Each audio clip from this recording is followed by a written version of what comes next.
तो फेसबुक हम दोबारा आ गए हैं। कहते हैं कि 3 शक्तियां हम बता रहे थे, संधिनी शक्ति, संवित और हराधनी शक्ति, है ना। तो संधिनी जो पूरा जो समग्र जो है अभिव्यक्ति है, कहते हैं भगवान की जो संधिनी शक्ति का, वो क्या है, उसका एक कहते हैं भगवान की संधिनी शक्ति की समग्र अभिव्यक्ति का 1/4 भौतिक जगत को प्रदर्शित करता है। मतलब भगवान की संधिनी शक्ति है जिसका 1/4 में ही क्या करता है, सब कुछ डिपेंड करता है, सब कुछ 1/4 में ही हो जाता है, 1/4, है ना। तो संधिनी शक्ति हो गई, संवित तथा हलादनी शक्ति। हम आगे शक्तियों के बारे में जो है उसको थोड़ा पूरा पढ़ेंगे, लेकिन अभी जितना इसमें एक्सप्लेनेशन दिया मैं उतना बताता हूँ। कहते हैं कि भौतिक जगत में अस्तित्व, ज्ञान तथा आनंद का प्राकट कम हो पाता है, ये हम सब जानते हैं। तो हमें अगर पूरा पूर्ण ज्ञान और पूर्ण आनंद की बात करें तो वो आध्यात्मिक जगत में होता है। और सात्विक तो क्या, जो 3 लोग बटा हुआ है ना, तो ऊपर का लोग सात्विक लोग कहलाते हैं। जो सात्विक लोग है वहां पर क्या है, दीर्घायु है। और थोड़ा सा जो है जो जैसे मत लोग में यहाँ पर चिंता ज्यादा रहती है और लोगों को आयु भी कम है, कलह ज्यादा है, ये थोड़ा सा कम है ऊपर के लोगों में जाने में। लेकिन ऐसा नहीं कि वो अमर है, अमर नहीं हो सकते। इवन जो बहुत बड़े बड़े ऋषि मुनि हैं वो बाहर लोग जाते हैं, वहां पे भी वो अमर नहीं रहते, वहां से भी जो है सब कुछ विनष्ट हो जाता है। इसीलिए लोग क्या प्रयास करते हैं कि उनको कहाँ जाना है, भगवान के धाम सीधे जाना है ना, ये प्रयास करते हैं लोग। 20वें श्लोक में बोलते हैं, क्योंकि हमने इसमें 19वें श्लोक का एक्सप्लेनेशन पहले भी काफी अच्छा किया है। तो 20वें श्लोक में आते हैं, पादास्त्रयोपहिश्चासन प्रजानाय आश्रमाः अंतस्त्रिलोक्यास्तो परो ग्रहमेदो बृहद्व्रतः। अब कहते हैं जो आध्यात्मिक जगत क्या है, वो 3/4 बना है। पहले बताया था भौतिक जगत का, अब कहते हैं आध्यात्मिक जगत की जो है भगवान की 3/4 शक्ति से बना है। और इस भौतिक जगत से परे, और ये क्या है, भौतिक जगत से परे स्थिति है ना। ये आध्यात्मिक जगत अलग है और भौतिक जगत अलग आता है। और ये उन लोगों के निमित्त है जिनका पुनर्जन्म नहीं होता। तो पुनर्जन्म अगर प्राप्त नहीं करना है तो कहाँ जाना पड़ेगा, आध्यात्मिक लोग जाना पड़ेगा। और ऐसा नहीं कि वहां पे एंट्री नहीं है, अगर एंट्री नहीं होती तो लोग कैसे होते वहां पर। कहते हैं ना कि संसद में जो है एंट्री है, केवल उसके लिए चुनाव चुन करके वहां जाना पड़ेगा, है ना। इलेक्शन में खड़े होना पड़ेगा, चुनना पड़ेगा। तो भगवान के धाम में है तो पहले आपको खड़े होना पड़ेगा भगवान के नाम के लिए, और फिर खड़े होकर के क्या करना पड़ेगा, बढ़ना पड़ेगा, और भगवान के नाम के साथ आगे चलेंगे तो वहां पर भी एंट्री हो सकती है। कहते हैं, लेकिन सबसे बड़ी बात बोली, जो अन्य लोग जो भक्त नहीं है, केवल गृहस्थ जीवन में पड़े हुए हैं और गृहस्थ जीवन के प्रति बहुत ज्यादा आसक्त हो गए हैं और ब्रह्मचर्य व्रत का कठोरता से पालन नहीं करते, उन्हें 3 लोगों के अंतर्गत ही रहना पड़ता है। ऊपर जा सकते हैं, सतलोक तक जा सकते हैं, महर्लोक तक जा सकते हैं, लेकिन उसके ऊपर अध्यात्म लोग नहीं जा सकते, है ना। यानी वो जो है क्या नाम से तीन ही लोगों के अंतर्गत रहते हैं। आप कहते हैं कि लगातार जन्म मृत्यु जरा व्याधि का चक्कर, सबको ये ज्ञान हो रहा है। प्रभा जी कहते हैं सबको ज्ञान पता चल गया है ना कि जन्म मृत्यु जरा व्याधि पता है कितना खतरनाक है, लेकिन क्या हम इससे बच सकते हैं? बचाव का रास्ता क्या है?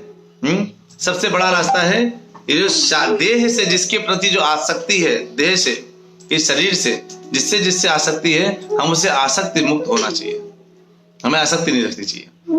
दूसरा कहते हैं, केवल आसक्ति केवल अपने परिवार बच्चों नहीं, आप छोटी सोचिए, आपका मोबाइल अगर थोड़ी देर के लिए मोबाइल गायब हो जाए तो पागल हो जाएंगे, है ना। आसक्ति उससे भी है ना। आपका फेवरेट कपड़ा, फेवरेट शूज, फेवरेट पेन, है ना, कुछ भी चीज अगर थोड़ा देर के लिए अलग हो जाए बहुत खतरनाक हो जाता है ना। यानी हमारी आसक्ति क्या है, हमें उसकी लगातार बार बार याद आती है, इसी आसक्ति बोलते हैं। क्योंकि इस शरीर से जिसका जुड़ाव है वो नहीं मिलता तो प्रॉब्लम होती है। हमें आसक्ति वहां पे जो है आसक्ति रखनी पड़ती है, वहां पे आसक्ति होती है तो वहां पे परेशानी होती है कि हम उससे अलग नहीं हो पाते। इसीलिए हम भौतिक ये 3 चक्कर में लगातार भटकते रहते हैं, जन्म मृत्यु जरा व्याधि, गोल गोल गोल गोल, राउंड राउंड, है ना, राउंड रॉबिन हो जाता है यहाँ गया फिर वहां गया, वहां गया वहां, फिर वापस यहाँ पे आ गया। कहते हैं ब्रह्मचारी जो ब्रह्मचर्य का पालन करते हैं, तो गृहस्थ में रह करके ब्रह्मचर्य का पालन करना आवश्यक है, लेकिन मुश्किल होता है। तो प्रभुपाद जी कहते हैं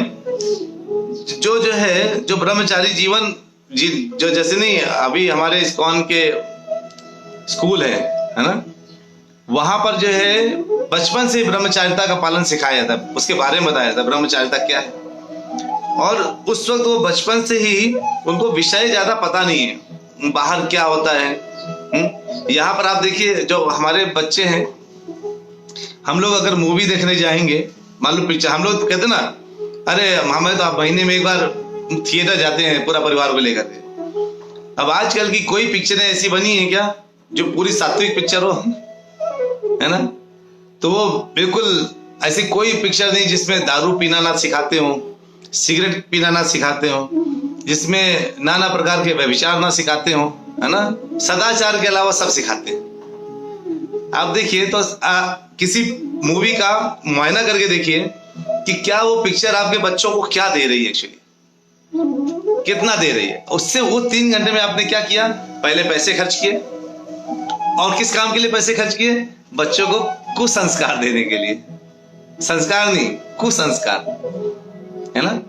ठीक है, कभी गए तो जुरासिक पार्क वगैरह ऐसा कुछ, ऐसा अगर बच्चे का जिद होता है, कई बार बच्चे जिद करते हैं, तो कोई कार्टून की पिक्चर आए तो दिखा दीजिए, मैं ये नहीं कह रहा, लेकिन ऐसी पिक्चरें जो बच्चे के मानसिकता को बिगाड़ दें, है ना, ऐसी जगह बच्चों को ले जाकर हम क्या कर रहे हैं, पैसे खर्च कर रहे हैं, सब कुछ कर रहे हैं, और कुसंस्कार देकर के लेके आ रहे हैं।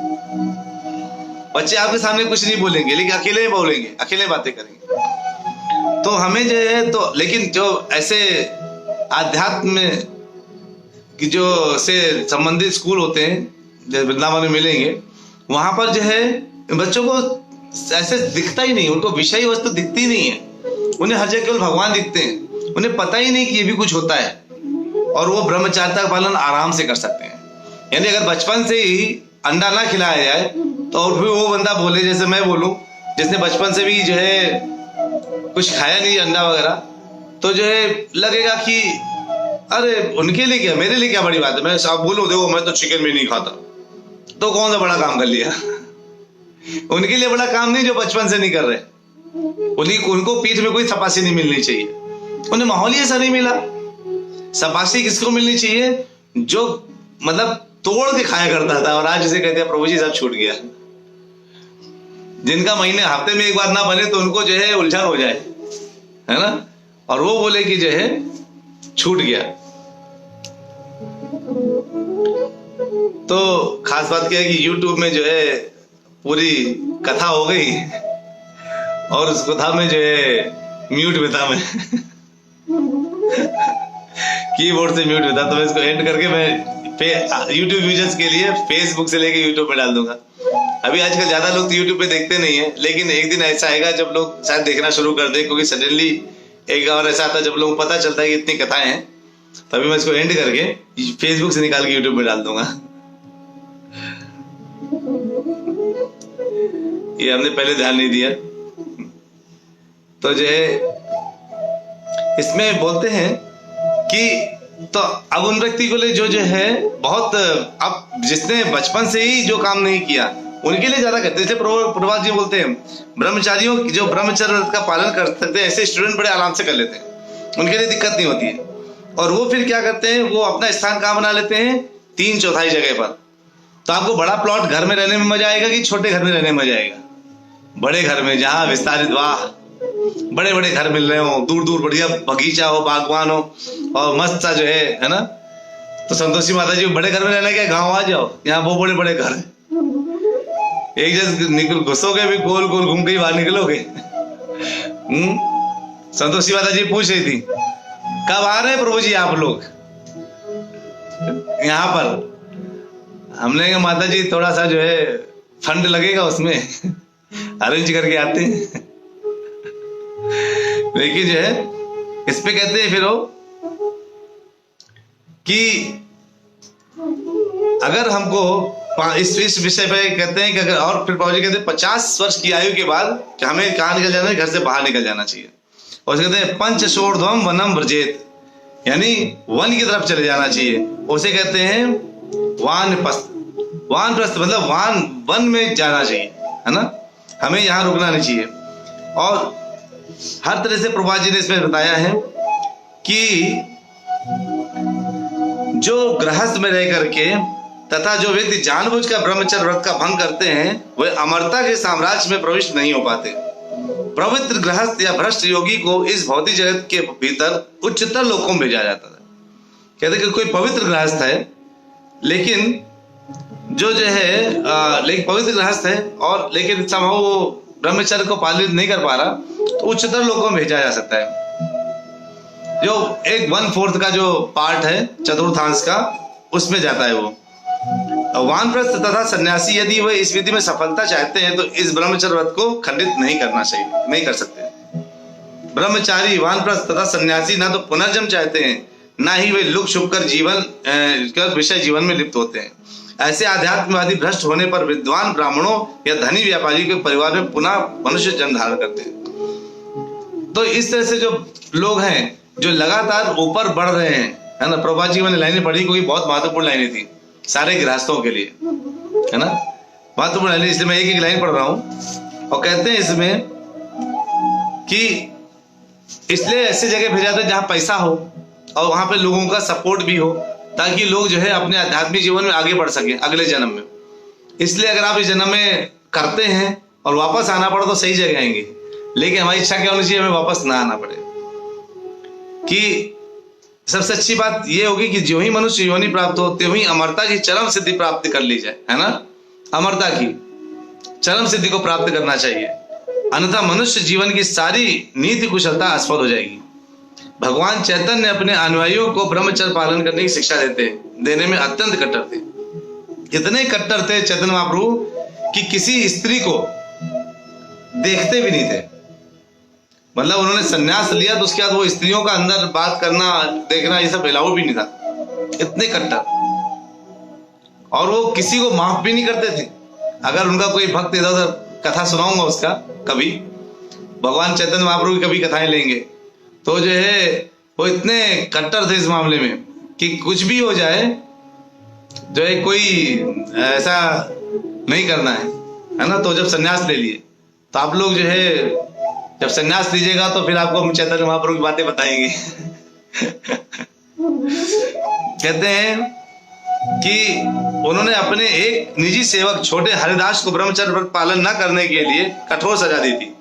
अतः जो आध्यात्मवादी भौतिक दुखों से परे के लोक में जाने का इच्छुक हो उसके लिए जानबूझकर विषय जीवन में लिप्त होना आत्मविघात से भी अधिक होगा, और सन्यासी के लिए तो विशेष रूप से।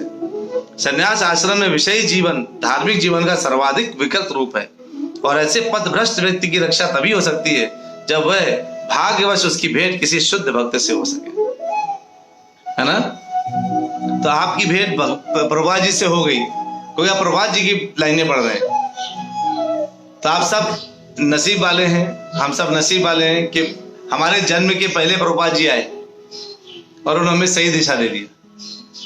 मैं तो अपने आप को बहुत नसीब वाला मानता हूँ ये सोच करके कि हमारे पास हमारे आने के पहले सारा सिस्टम तैयार था, हमें केवल पढ़ना था, संघर्ष नहीं था। कई लोगों का जीवन संघर्ष से गया कि करें क्या, भटकते रहते हैं, आखिरकार मुझे किस तरफ जाना है।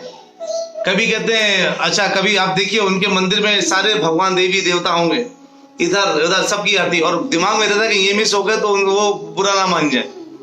अरे गणेश जी के मिस तो नहीं हो गए कहीं, है ना, ये तो मिस नहीं हो गए, वो तो मिस नहीं हो गए, और कहीं कोई मिस हो गया तो बस वही बुरा मान गया।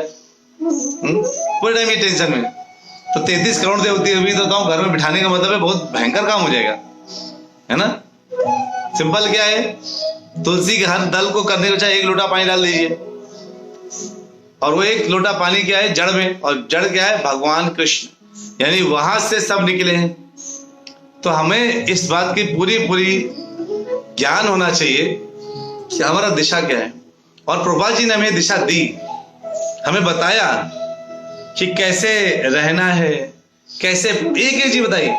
भक्त उनसे हर चीज पूछते थे, प्रभु जी मुझे क्या करना चाहिए, क्या नहीं करना चाहिए, कैसे रहना चाहिए, आपको कैसे सम्मान करना चाहिए। प्रभु जी कहते थे, जब आप जैसे गार्लैंड पहनाते हैं, गार्लैंड पहनाने के बाद पूरा प्रणाम करना चाहिए, क्योंकि गार्लैंड पहनाना किसी भी जो व्यास आसन में बैठा है, तो प्रभु जी बताते थे पहनाओ और प्रणाम करो, सिखाते थे, क्योंकि हम व्यास गद्दी में बैठे व्यक्ति का सम्मान करते हैं। ऐसे ही एक एक चीज, जैसे मैं आपको बताता हूँ, प्रभु जी ऐसे बताया करते थे कि जो है उठने के पहले प्रणाम करके उठिए, डायरेक्ट नहीं उठ जाइए, बैठने के पहले प्रणाम करके बैठिए। ये सब वैष्णव एटिकेट्स हैं। हमें कैसे रहना चाहिए, कैसे बिहेव करना चाहिए, क्या पहनना चाहिए। धोती कुर्ता, मंदिर में जाना तो धोती कुर्ता पहननी चाहिए, कुर्ता पैजामा पहनिए, धोती पहनने में दिक्कत। लेकिन जीन्स और टी शर्ट पहन के नहीं जाना चाहिए मंदिर, है ना। क्योंकि अगर आप अपने ऑफिस जिस दिन धोती कुर्ता पहन के जा सके, उस दिन मंदिर जीन्स और टी शर्ट पहन के आ जाइए। आपके ऑफिस का एक अलग यूनिफॉर्म है, मंदिर का एक अलग यूनिफॉर्म है। मंदिर में सात्विकता है तो सात्विकता रहना चाहिए, है ना। लोग कहते हैं प्रभु जी हम पब जाने की बहुत आदी हैं। अच्छा, पब जाने की आदी हैं तो धोती कुर्ता पहन के पब तो नहीं जाते ना, तो हाफ पैंट पहन के मंदिर क्यों चले जाते हैं, है ना। जो काम हम उल्टा नहीं कर सकते, हमें उल्टा नहीं करना चाहिए ना। यानी मंदिर मंदिर है और वहां पर हमें बिल्कुल सभ्यता का व्यवहार करना चाहिए। हम कितने भी जीवन में असभ्य हो, मंदिर में सभ्य हो जाना चाहिए, है ना। ये सब कुछ नियम है, हमें फॉलो करने चाहिए। अगर हम इन नियमों को फॉलो करते हैं ना, तो भगवान हमें जो है हमेशा सपोर्ट करते हैं। मैंने बहुत महसूस किया, सब लोगों का, सारे वैष्णव मुझे बताते हैं किस तरह से जो है भगवान उनकी पल पल में मदद करते हैं। तो इस तरह से करके हमने 2 श्लोक 19वां 20वां खत्म किया। बहुत बहुत धन्यवाद आप सभी भक्तों का। आप लोग टाइम से आते हैं, सुनते हैं और जो है प्रश्न उत्तर करते हैं। हम लोग फिर से मिलेंगे कल के दिन ब्रेक के बाद एग्जैक्ट 9:30 बजे। एक बार जो हरे कृष्ण महामंत्र करते हैं, हरे कृष्णा कृष्णा कृष्णा हरे हरे, हरे राम राम राम हरे हरे। हरि बोल।